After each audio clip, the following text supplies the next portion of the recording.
Olá! Meu nome é Lian, prazer. É meu percurso artístico ao longo dos anos. Então, meu percurso artístico ao longo dos anos, ele vem sendo construído desde sempre, mas ultimamente, nos últimos 5 anos, mais a sério, digamos assim. Que foi o período quando eu entrei na faculdade, em estudo História da Arte. Então, eu entrei na faculdade e comecei a levar o portfólio um pouco mais a sério, começar a crescer, né? Acho que na faculdade a gente cresce muito. E comecei a levar mais a sério aí, mas desde sempre. Minha família é composta por músicos, e então eu sempre tive, por exemplo, a música do meu lado. Uma tia minha lê muito, sempre me encorajou muito a ler, então eu sempre tive os livros quando ia na casa dela e conversava com ela, eu sabia que ela é uma pessoa muito culta. Então ser artista, assim, sempre teve no meu... A arte sempre teve do meu lado, assim, só que eu não sabia que eu era artista.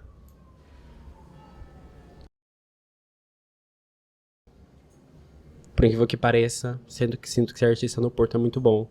Eu acho que essa cidade é uma cidade muito difícil pra quem chega nela, pra quem entra dentro dela, acho que não, e não tem amigos, e não tem família, não tem uma base. Eu acho que ela é uma cidade um pouco fria, é parecida até com Londres nesse. Eu faço uma equiparação com Londres por causa do frio também, sabe? Eu vim do Brasil, então, por exemplo, eu vim de um lugar completamente diferente.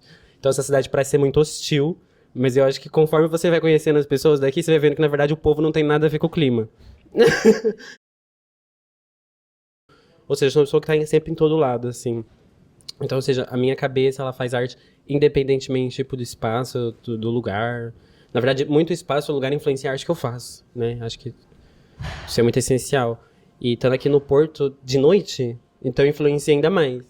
Porque de noite é onde a gente... A puta, a da Silva, na verdade, fala isso. Eu falo Tita Maravilha, que também é uma artista que eu adoro muito e que me ensina muitas coisas. Mas a puta da Silva, na verdade, é que me ensina... Já ouvi ela falando isso, sabe? Ela me ensinou isso, que é... Que a noite é onde as pessoas tiram a máscara.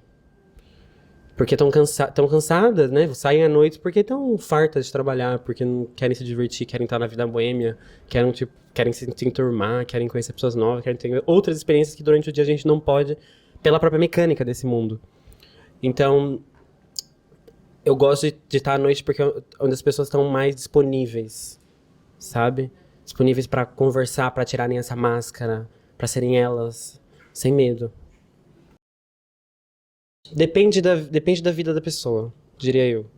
Porque, por exemplo, uma pessoa que se calhar não trabalha, uma pessoa que não tem uma necessidade de trabalho, por exemplo, uma pessoa que não passa o dia, que, por exemplo, ela pode fazer o que ela quiser durante o dia.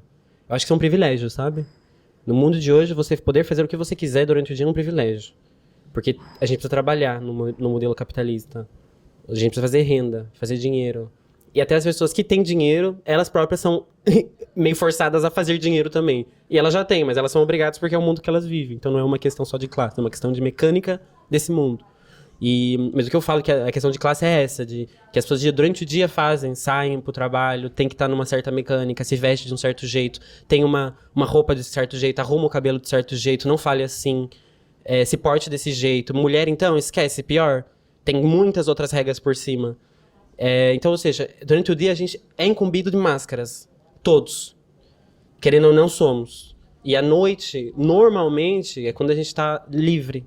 Então a gente já pode usar a roupa que a gente quiser, a gente já não precisa falar de um certo jeito, a gente já não precisa arrumar o cabelo de certa forma, a gente pode se vestir do jeito que a gente quiser, a gente pode usar uma maquiagem, a gente pode usar uma peruca, a gente pode usar uma roupa mais elegante, mais bonita, mais especial. Eu me relaciono também com a noite, cena noturna dessa forma. Entendeu? É na noite onde eu também me libero, sabe? Porque durante o dia, querendo ou não, é difícil, tipo, eu poder ser meu autêntico ser. E não é porque eu não quero, é porque realmente os espaços de poder estão o tempo todo à minha volta e as violências estão todo o tempo à minha volta. Tudo à minha volta é revoltante e é violento. O mundo que a gente vive é extremamente violento. E ninguém gosta, né, de sofrer violência. Então, infelizmente, a gente não tem total liberdade também de ser quem a gente é no dia a dia. Eu não preciso correr atrás de ser ativista pra fazer minha arte, porque o meu corpo é político já. Minha presença é política já. Um corpo preto como o meu, um corpo queer como o meu, afeminado como o meu, autêntico como o meu, afronta as estruturas. Porque o meu corpo não tá acostumado a estar nesses lugares. É uma questão de estranhamento, na verdade. Então, eu nunca precisei de me rotular como ativista. Quem fez isso sempre foi as pessoas de fora. Eu nunca precisei, na verdade, meu trabalho nunca começou falando, eu quero ser político porque eu tô revoltado com isso, então eu vou fazer uma coisa com isso. Não, sempre foi uma coisa muito pessoal, muito emocional. Minha relação com a arte é muito emocional.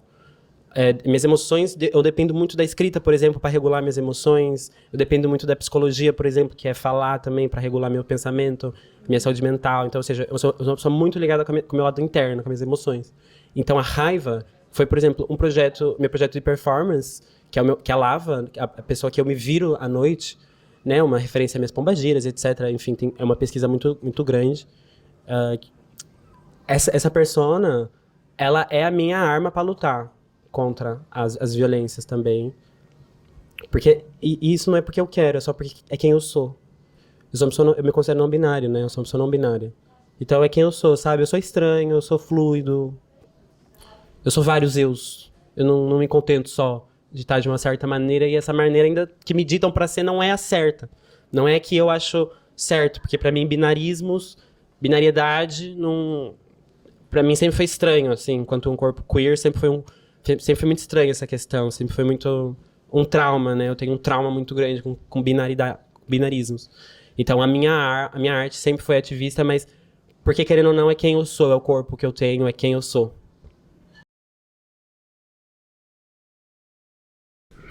É assim, na cidade do Porto, Sim, a gente tá aqui no falando, Porto. a gente tá falando da cidade do Porto, e a cidade do Porto é uma cidade muito específica que eu tenho um carinho muito grande. Mas, infelizmente, a resposta dessa pergunta, ela vai ter que ser negativa. Ela vai ter que ser não. A cidade do Porto não é um espaço seguro para os corpos LGBTs e os corpos queer. Por quê? Por mais que seja um espaço que se denomine como, são espaços que se denominam como, são espaços que já estão atentos, alguns espaços estão atentos, nem são a maioria, é um grupo muito pequeno. Mas até mesmo esses são espaços que, infelizmente, não... A gente tá sempre... A violência sempre vai existir. A violência sempre vai existir. Seja por uma pessoa aleatória que chegou no clube e ninguém sabia que ela era otária, e ela foi otária com alguém, ou quando você tá na rua, que é no espaço mais democrático, né, e alguém, sei lá, te vê beijando seu namorado e fala pra você sair da estação do autocarro, como já me aconteceu. Então, ou seja, a minha relação com a cidade do Porto é essa relação também, de ódio, de repulsa. Então, eu já fui expulso por estar beijando uma pessoa, tipo, numa estação do autocarro. Tipo, isso pra mim não tem lógica, não tem nexo. Obviamente que eu não fui contra o segurança porque eu não queria problema pra mim, eu pego aquele autocarro há anos. Então, ou seja, isso nunca tinha me acontecido. Então, isso prova, sabe, que a violência, ela é escancarada, o nosso amor, ele não é validado, a gente não pode amar uma pessoa do mesmo gênero que nós na rua, isso é normal, não. Em Portugal não é normal, não. A gente ainda tem muito caminho. Uma professora de teatro me disse isso uma vez. A humanidade não tá com a papinha toda feita. A gente acha que tá, mas a humanidade não tá com a papinha toda feita. Tá longe de ser. O que a gente conquistou até agora é o início. É o início. Marsha P. Johnson, quando joga aquele tijolo, ela marca a revolução e a gente tá começando, tipo, a dar os passos, a se institucionalizar, as pessoas que estão lá em cima se importarem conosco e ter espaços LGBTQIA friendly, que já existem, por exemplo, esse termo no Porto. Querendo ou não, eu também sou um dos responsáveis por essa conscientização aqui na cidade. Eu sempre defendi muito isso, porque todas as festas que eu faço são trans-centered. Porque, querendo ou não, quem tá do meu lado, quem eu gosto, são as músicas. Enfim, é o Brasil, é Linda Quebrada, é Irmã de Pau, é Jupe do Bairro, é todas as minhas referências. E que estão dentro de mim, então eu sempre trouxe isso pra cidade.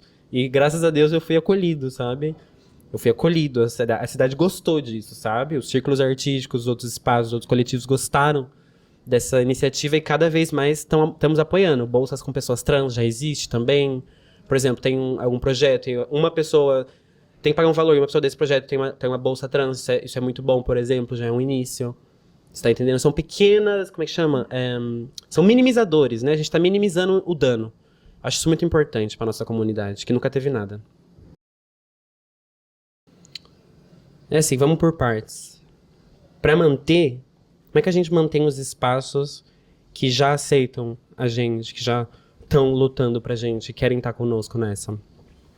Então, pra gente manter esses espaços, a gente precisa manter as pessoas vivas. Esse é o primeiro ponto. E não é manter as pessoas vivas na capa. Não.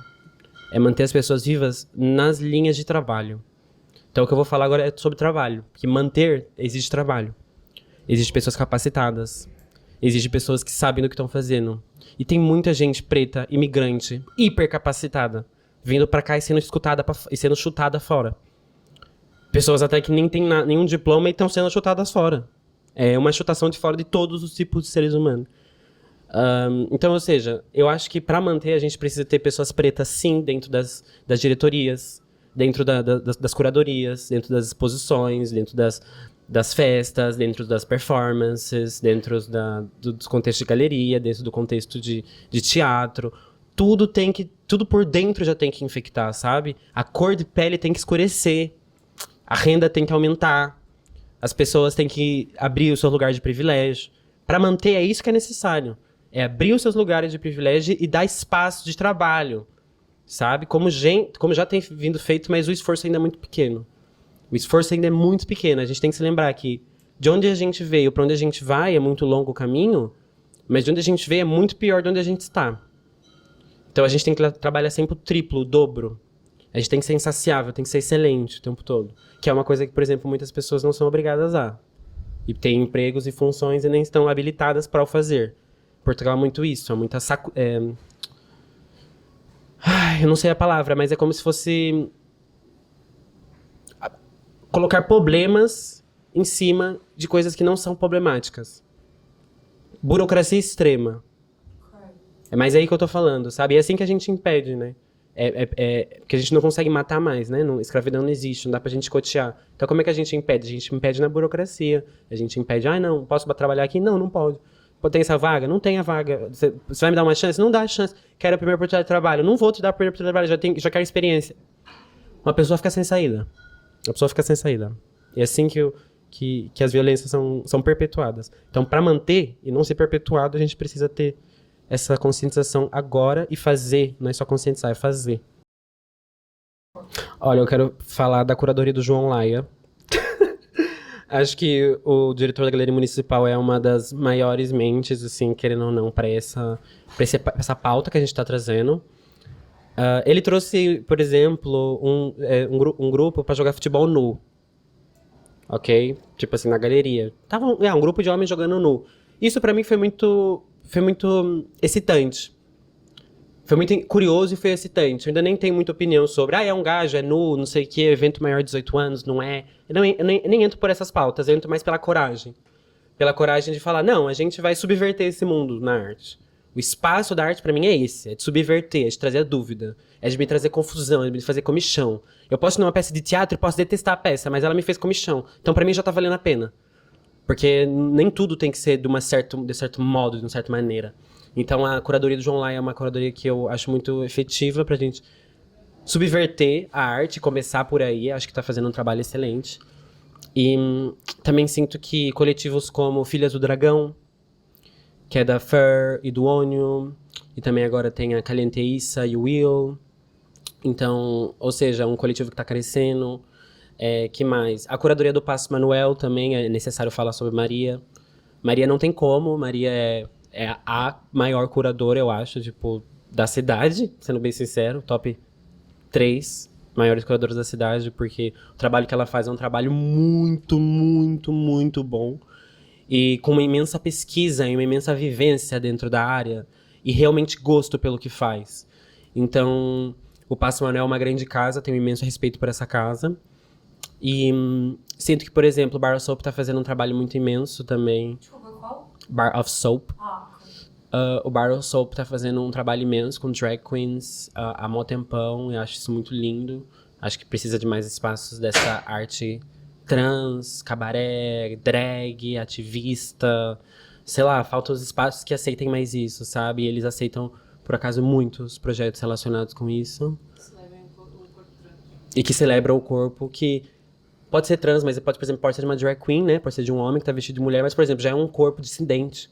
Já é uma pessoa que durante a noite, naquele momento, decide ficar, não, eu vou ficar dissidente agora, sabe? E tem essa coragem e falar, não, a gente vai ocupar esse espaço. É muito difícil, muito difícil. É que essa é aquelas perguntas, tipo, como é que a gente salva, né? Como é que a gente salva essa cultura? Como é que a gente salva o underground? Olha, gente, essa pergunta é muito difícil. A resposta da pergunta é muito difícil. Eu também me confronto com isso diariamente. Já me confrontei muitas vezes na minha vida. Principalmente porque é muito precioso, sabe? Uma arte feita por pessoas que realmente gostam do que estão fazendo e não só fazem por profissão, né? E tem pessoas que fazem por profissão também e a gente precisa delas. Mas eu digo que o que tá vivo, né? O underground, assim, ele é muito importante porque, querendo ou não, parece que surge de uma necessidade humana e não comercial e não profissional. Então, é muito importante que seja validado e, infelizmente, é muito difícil a gente categorizar essa cultura. Eu acho que ela nem é pra ser isso, sabe? Uma festa underground é uma festa que tu vai, tipo, tu não tira fotos na festa, sabe? Você nem se importa com isso. Você sai com o celular depois e nem tirou foto nenhuma porque a festa foi tão boa que você nem precisou acessar a internet. Então eu sinto que, por exemplo, essa necessidade cada vez mais desses espaços mais intimistas, dessa, dessa questão de ir mesmo na questão do que é, sabe? Na história, na teoria, e a gente aplicar na prática, acho que é o mais importante para manter também, sabe? Essa cultura viva. É saber do que tá falando, é saber do que tá fazendo, é saber pra quem tá fazendo, quem é que tá fazendo, sabe? Quem é que tá fazendo, eu finalizo com isso, porque quem é que tá fazendo vai retomar o que eu falei lá atrás, que é as equipas de trabalho. Essas equipas de trabalho, quem é que tá de frente? Quem é que tá na frente da festa de funk? São brasileiros? Quem é que tá na frente da festa de japonês? São japoneses? Festa de K-pop? São japoneses? Isso daí pra mim é uma questão muito grande, sabe? Eu, por exemplo, adoro cultura japonesa, mas eu ainda tenho muita dificuldade em acessar e explorar a cultura japonesa porque eu realmente quero alguém do Japão do meu lado e que sustente comigo, sabe? Que esteja comigo, que crie comigo, que a gente consiga compartilhar essa cultura que pra mim é tão rica, sabe? Eu acho isso muito importante. Quem é que faz? Do jeito que você se apropria da cultura. Porque a apropriação cultural é uma coisa muito feia. Infelizmente acontece. Infelizmente acontece. É um mundo globalizado que a gente vive. Então fazer isso com respeito, tocar numa cultura que não é tua com respeito, é essencial e que falta muito em Portugal. A Arcana criou-se num projeto de faculdade que nasceu através de um disco chamado Baile de Peruca. Esse disco é o resultado do nosso projeto. É um disco de 12 faixas, 13, já não me lembro exatamente.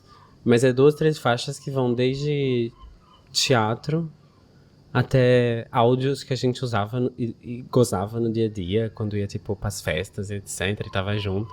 Foi o período da faculdade, foi o projeto da faculdade que juntou basicamente a nossa vivência enquanto estudantes desinibidos do mundo e livres e, sei lá, que iam pra festa e sim, usava droga e, sei lá, sabe, se beijava na boca, transava, ai, sabe, saía e não tinha responsabilidade nenhuma, faltava as aulas.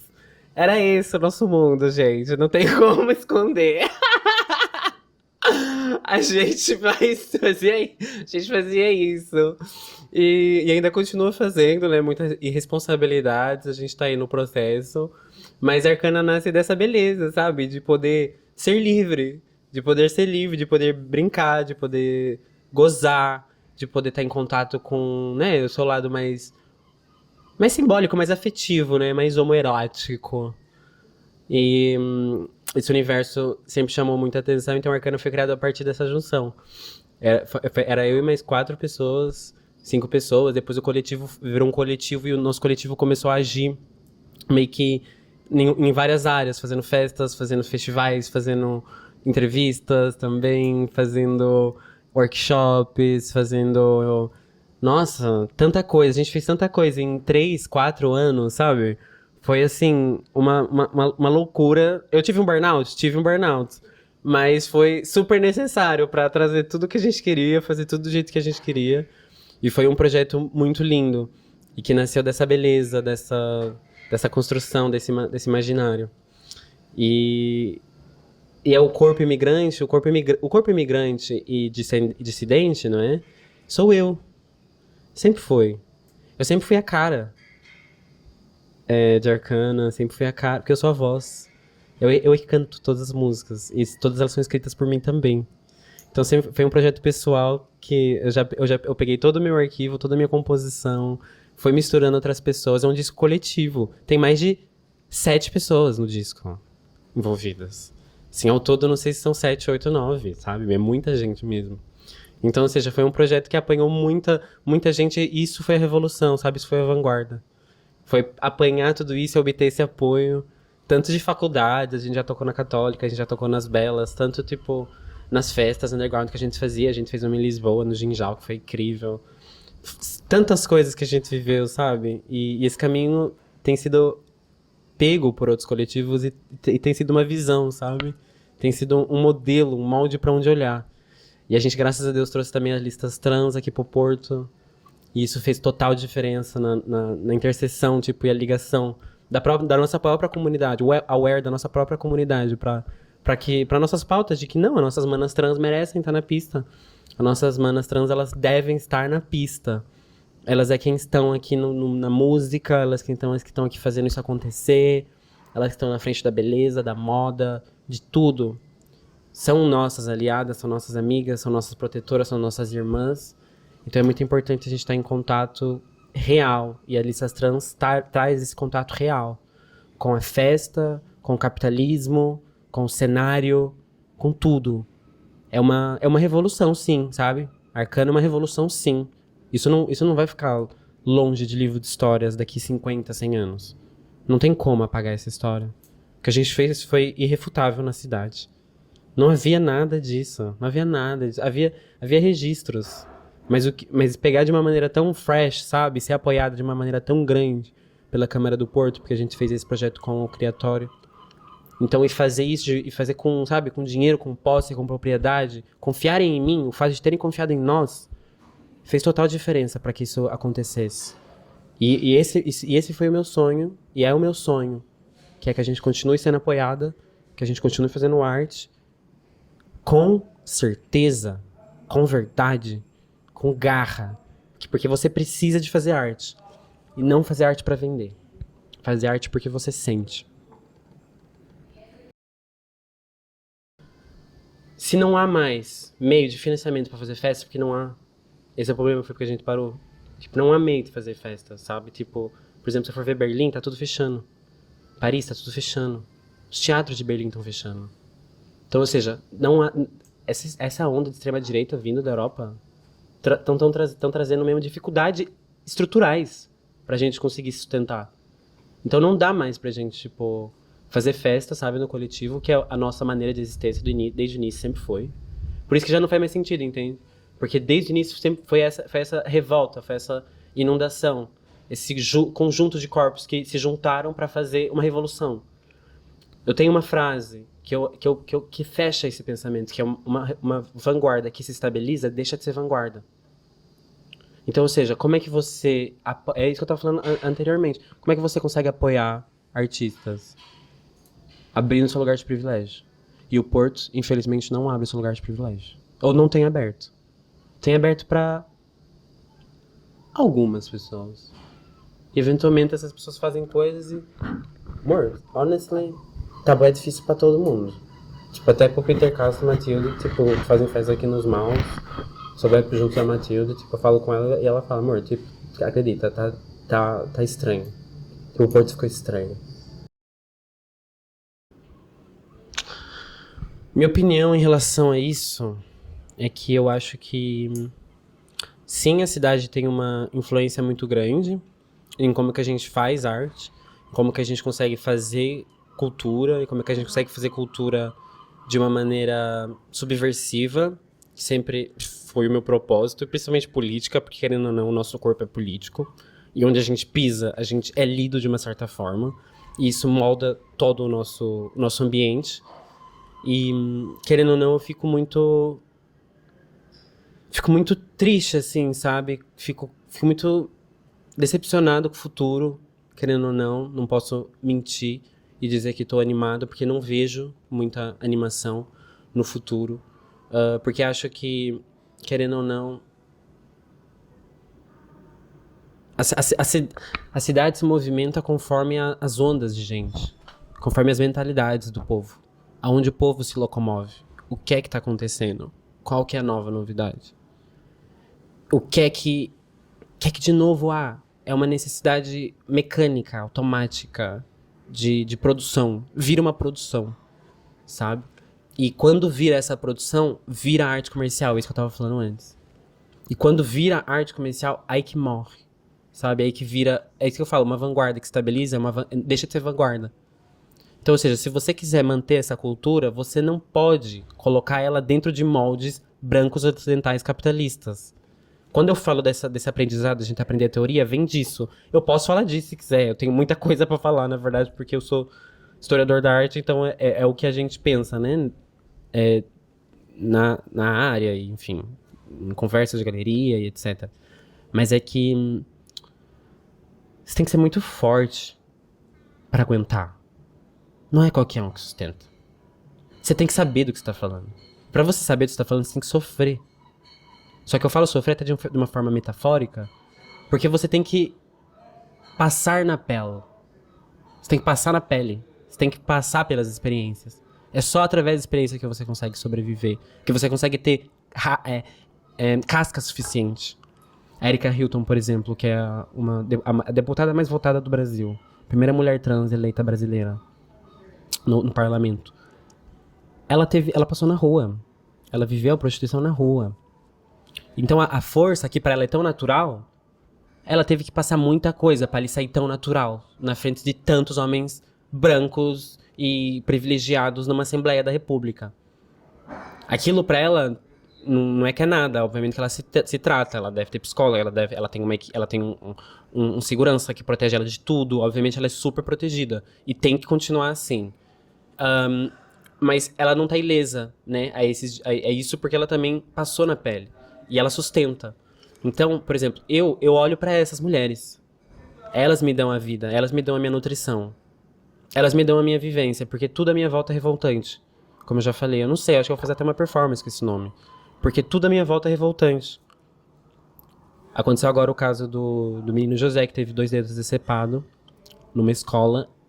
Ele é praticamente meu afilhado. Esse menino, ele passa o Natal na minha casa. Ele é esse nível de amor que eu tenho com ele, entendeu? E ver o que aconteceu com ele me entristece muito o coração. Eu passei mesmo por um período de luto, que nem a mãe dele. Dessa dor, desse ódio, porque eu acredito na educação. Eu sou da área da educação. Eu quero ser professor também. Eu adoro dar aulas, eu adoro falar. Eu sou uma pessoa das letras, eu estudo história da arte. Então, ou seja, ver que a escola, que é o lugar onde eu vou, que eu quero ir, que eu quero conviver, que eu já convivo, na verdade. As maiores festas que eu fiz foi na Faculdade de Belas Artes, foi na faculdade da FLUP, a primeira festa que eu fiz foi na FLUP. Então, ou seja, eu preciso das instituições, as instituições precisam de nós. A gente precisa de ligar todas as instituições, tudo precisa estar funcionando, a sociedade é uma só. As instituições, as galerias, os espaços de DJ, os bares, os cinemas, tudo faz parte. Os lares de idosos, a escola, tudo isso faz parte. Então, ou seja, eu olhar para a educação e ver que a educação está sendo lidada dessa forma é como se fosse o golpe final que eu precisava, assim, para desacreditar de Portugal mesmo. E eu espero que isso mude. Eu espero que isso mude, porque a extrema-direita está ganhando muito poder nesse governo. Não posso dizer muita coisa positiva, não, e não quero dar regras. Porque eu não gosto disso, sabe? Eu não gosto quando as pessoas também me perguntam o que fazer. Porque imagina, se eu furei a bolha e vim do cenário mais fudido que você possa imaginar. E tô aqui, e tô vivo, e tô tentando fazer, e tá difícil. Então, meu amor, é porque o lugar de privilégio não tá sendo aberto. É porque o lugar de privilégio não tá sendo aberto, porque as pessoas não estão prestando atenção, sabe? As coisas passam como se fosse uma moda. Mas, por exemplo, no caso do José, isso daí virou, por exemplo, a minha pauta agora, sabe? Eu não sou uma pessoa que fica preso a alguma coisa.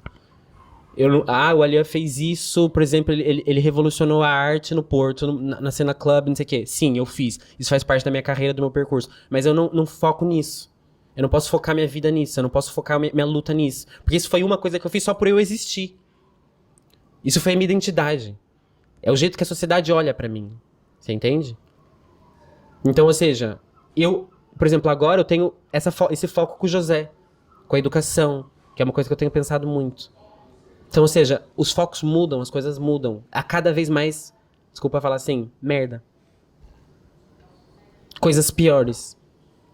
E só piora. O Portugal só piora. Eu não tenho nada pra dizer de bom desse país nesse momento. Político, não. Político não tem. Tem muitas coisas naturais, institucionais, de educação, de arte. Muitas coisas boas, que nem já falei aqui. Mas política, não. De vivência, não. O que eu passo na minha casa, o que eu passo na minha cabeça, o que se passa aqui dentro, muito, muito mal. Muita desigualdade. É muito revoltante.